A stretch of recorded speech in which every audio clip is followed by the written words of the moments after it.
You're listening to Meet the Thriller Author, the podcast where I interview writers of mysteries, thrillers, and suspense books. I am your host, Alan Peterson, and this is episode number 125. In this episode of the podcast, we'll be meeting Jeff Lindsay, who is the author of the Riley Wolfe novels and the New York Times bestselling author of the Dexter novels, which were adapted for television by Showtime into the iconic Golden Globe and Emmy Award-winning series. Jeff's latest book is the second book in his Riley Wolfe series, Fool Me Twice, which was published on December 1st, so it's available now. During this podcast, we talk about Jeff's amazing career creating the Dexter character. I asked him about his thoughts on the TV series, on the TV version of Dexter, and yes, I asked him what his thoughts were on that series finale and about Dexter's coming back to Showtime, which was recently announced. We also talk about his anti-hero characters like Dexter and Riley Wolfe and a lot more, so stay tuned for that coming right up. For show notes about this episode and to check out my over 120 interviews with best-selling authors of thrillers, mysteries, and suspense books, please check out thrillerauthors.com. And also do visit thrillingreads.com/rate to rate and review this podcast. All right, here is my interview with Jeff Lindsay. Excited to have Jeff on the podcast. How are you doing this morning? Not bad so far. How are you doing, Alan? I'm doing pretty good, yeah. And I'm really excited to talk to you. I received an advanced copy of your books. I read that, Fool Me Twice. We're going to talk about that. Really enjoyed that a lot. Thank you. But before we get things going, can you tell us a little bit about your background, like before you became Jeff Lindsay, the author, the best-selling author? I started out as a writer and studying literature and writing. And along the way, I got interested in acting. And acting took me to directing. And along the way, also, there are two ways, apparently. Music has always been a thing for me. And I worked as, lounge singer in cafe. I did a lot of fern bars in the 80s and stuff like that. And I've also worked with bands, everything from country western to new wave. And so that's been along the way, but oddly enough, everything I've ever done led me back to writing, and it all contributes to the writing too.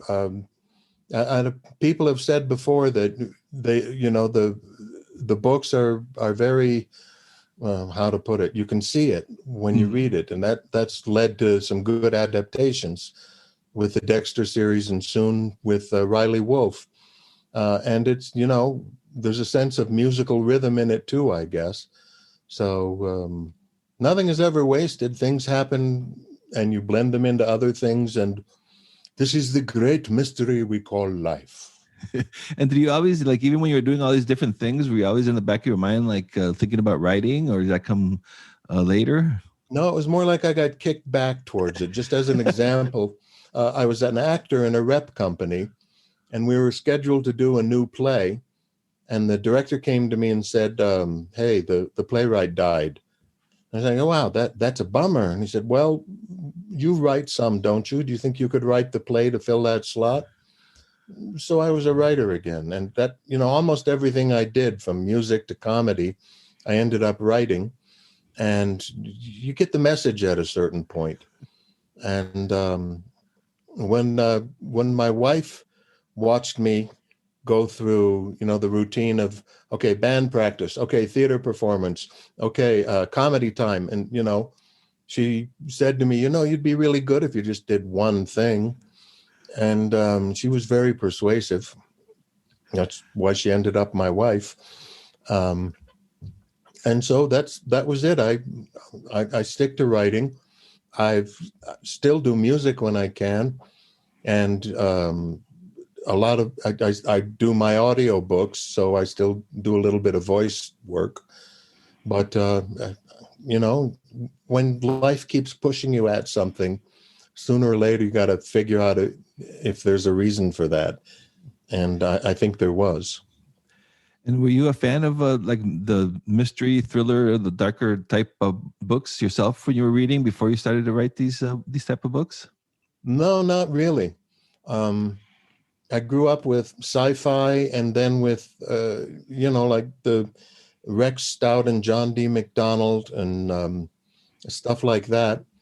And I sort of wanted to write, like an updated version of Travis McGee, which was John D. McDonald's character, which is actually what two of my books, Tropical Depression and Red Tide, were about. But Dexter was just going to be a one-off, a one-shot. Oh. Because, come on, who wants to read about a serial killer? That's craziness. So it apparently is craziness, but hey, we're all crazy, I guess. So that took off. And again, when you get pushed a certain way enough times, you figure out there's a reason for it. Yeah, I think especially your approach to it too was so different, because I mean, there's been a lot of that subgenre of serial killer thrillers, but you're the first where the serial thriller was kind of like the star, the protagonist, the good guy.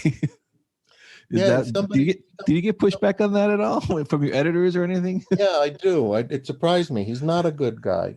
And when someone said to me early on, how much of the other stuff in the serial killer genre do you read? My reaction, honestly, was, wait, it's a genre? I mean, other people write these things. God, what's wrong with us? How can that become a whole genre? It's crazy. So, that was a constant series of shocks for me. I still haven't read any, except after a while I gave in and read Silence of the Lambs. Yeah, that's a great book, but very a different approach. Yeah. Yeah, and you mix humor with such a dark topics in Dexter and with the Riley Wolfe books as well. Is that something that you kind of did to like make it more readable or more acceptable? I think if you do funny, it's almost impossible to turn it off, and it sneaks in no matter what you're doing. I'm sure we've all known people who, like at a really dark moment, will say something funny. Just they can't help it, and I can't help it either. And the other thing is, I had a wonderful directing teacher, a Romanian man named Radu Pincelescu, who would do things like that in plays he directed. And someone would say to him, "What's that about?" And he'd say, "We are making the audience to laugh and then instantly feel this was illegal to laugh." And that became a big thing with me, the illegal laugh. Laughing at things that are not funny, that you go, "Ha, oh God." So I like that. Yeah, I remember that's how I first discovered your work from the television show of Dexter, of course. And then I went back, I'm like, oh, there's books. So I went and read the books, and then it was like you couldn't put them down. And they're such great books. And that the comedy is just the humor, not the comedy, the humor that's in there is just made it so. I was like, wow, this is so different from anything else that I've read before. Well, thanks. Before we get into your latest book, I was kind of curious about, with the whole Dexter's coming back on TV on Showtime. What are your thoughts about that? And did you watch the finale when he becomes a lumberjack? I wonder what your thoughts are about all that. I did not actually see it. I've heard about it enough times to be a little sick of it, because the way I usually hear about it is someone approaching me either in person or on the web and saying, "You idiot, what were you thinking? That's the worst thing I ever saw." And in the first place, a lot of people liked it. And in the second place, I had nothing to do with it. And in the third place, leave me alone, go away. So it's not a reboot. It's a limited series. And the original actors are on board. And just as important, the original showrunner is on board too. So I think it's going to be pretty darn good.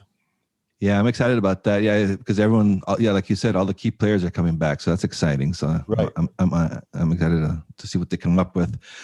So your new series now, it has it also features an anti-hero type protagonist, Riley Wolfe, right, who's like a jewel thief, a master thief. So how did that all come together? And this is the second book in the series, Fool Me Twice. Right. Can you tell us a little bit about that? How it all came together? Yeah, and by the way, Fool Me Twice, which is out today, but the first book, Just Watch Me, is also out in paperback. So the two of them together make a great Christmas package for somebody. perfect for Christmas, Yeah, in everybody. fact, just about everyone you know, it would be great. If you're not buying 10 or 20 copies of both books, there's something wrong with you. I'm sorry, what was the question? How Riley Wolfe came to be. Yeah, I'd had this idea floating around in my head for a couple of years about a charming con man. And again, the theatrical background comes in. My thought was he doesn't just put on a disguise, he becomes another character, another person. And there's an art and a science to that. And it's something that I was interested in. And that just morphed. It's very slowly developed when I decided this was going to be my next project.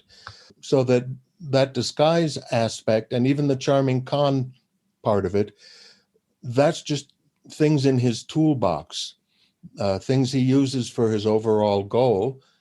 And with Riley Wolfe, the goal isn't just, stealing something and making money. The money's secondary. What he's after is the challenge, the thrill of pulling off something that everyone says you can't do. And that's what he's about. So when I came up with that, I thought, I work with a psychologist too, but when I came up with that and worked it into the developing character, I thought, that's it. This is who it is. And it's a lot of fun to read too, because it's like a globe-trotting adventure, going all over the world and Russia Right. and everywhere. So how much do you usually write about places that you've been to, or do you fire up Google Maps? Do you do a lot of research before you start writing these books? I prefer to write about places I've been, but I've never been to Russia.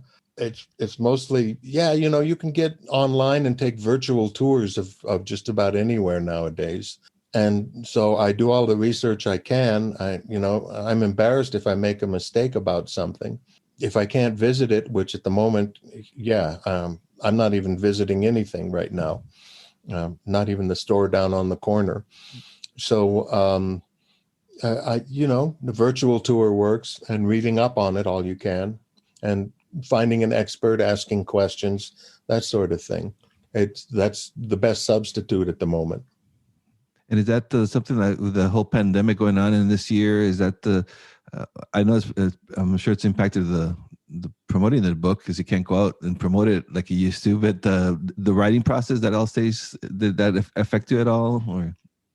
Yeah, it does. I talked to a lot of friends, who are writers or musicians or whatever, and it's really hard to concentrate right now. Mm-hmm. It's, and it's not senility. It's hard to sit here and go, okay, cool. So in this imaginary world, when in fact the real world is outside, locked and loaded, and, knocking on your door. So it's hard to do. I mean, you still have to do it, but it's just a little extra work. Yeah, and more appreciation as readers for writers like you too, Phil. Letting us escape, from everything that's going on out there. It's nice to pick up a good book like "Fool Me Twice" and your Dexter books. So thank you, I appreciate that. And so, is your writing process different when you were writing Dexter versus Riley Wolfe, or is your process kind of stay the same? Dexter was. It's hard to say whether. I don't think this started with Dexter, but by book 3, it was, it was familiar. It was comfortable to get into the character and write it. Riley is a lot more complicated in the plot area, which is not something I'm naturally good at. And it takes a lot of work to get the plot right. And especially a plot like in Fool Me Twice, which takes more than a couple. It takes a lot of turns. And to make that work and to bring 4 or 5 different plot lines all together so that they support each other, that's really hard for me. I'm sorry. So it still takes some time. Do you usually then, if you're putting all these stories, all these plot lines together, are you outlining everything before you sit down and start writing? Yeah, I have to. Everything else I've ever done, I just, I get a beginning, middle, and end. And just go with it. And, there's surprises along the way, but as long as I knew where I was going, it worked out. But with this, like I say, the plot is so intricate. There's still some surprises, which is fun. But you really, you draw out a very detailed map and you got to follow the path. I always like to ask my guests too. I'm just so curious about what they use to when they're writing. Do you use like Word, or do you use something different, a different program? Or I used to love Word Perfect, and in my opinion, it's a much better program. But the industry standard is Word, and you have to send your manuscripts in Word, and you have to edit them in Word. So I bit the bullet and I use that now. I've been writing on a computer since like early days. I'm the first person I know who did that because a friend of mine, my partner in the theater and my roommate was an early computer geek. And he had one of those old compact suitcase models that looked like a sewing machine. And he said, "You got to try this. It's incredible." And I go, "No," because, everyone knows if you're writing seriously, it has to be done on a 1938 Olivetti Underwood typewriter. But he got me to try it, and it was just so easy and so, making changes. Okay, no problem. Zip, it's done. And I started writing on that, and I got my own after a while, and I haven't looked back. Yeah, I do remember that was the first one that I started on too. Was the Word Perfect. I remember that blue screen when you first logged on there. The old DOS commands. Yeah. Yeah. Those were the days. Yeah, I can't even imagine doing it with a typewriter. It's like you had to make changes. You basically had to rewrite the whole page, or a lot of whiteout, I guess. A lot of whiteout and a lot of cross out and arrows and say see insert 7B, things like that. What's next with for you and for Riley Wolfe? Well, I've started on Riley Wolfe 3. I'm still at the intricate plotting part, but I have a couple of chapters and a general outline. I'm just trying to make it more specific and work a couple of plots in. And who knows when that'll be out, but who knows if we'll have a printing press in 6 months. The world may be over, but just one more thing to think about. Mm-hmm. Yeah, well, yeah. Hopefully 2021 starts off a little bit better, but I guess we shall see. Your lips to God's ears. Yes. Fool Me Twice is out today, December 1st. So by the time listeners are listening to this, it's out there. So go get it and go get the first one. Go get all his books. It's Christmas. Come on. Amen. So thank you, Jeff, so much for coming to the podcast to talk about your work. Really enjoyed talking with you. Alan, it's a pleasure, and thanks for having me on. Thanks for listening to the Meet the Thriller Author podcast. Be sure to visit thrillerauthors.com to join the conversation, access the show notes, and discover great thrilling reads. If you enjoy the podcast, I'd love for you to subscribe, rate, and give a review to it, wherever it is that you're listening to this podcast, be it iTunes, Apple Podcasts, Google Podcasts, Stitcher, TuneIn, Spotify, wherever it is that you're listening to this right now. I would appreciate it. And please do check out my own thriller novels over at my website at alanpeterson.com. Until next time.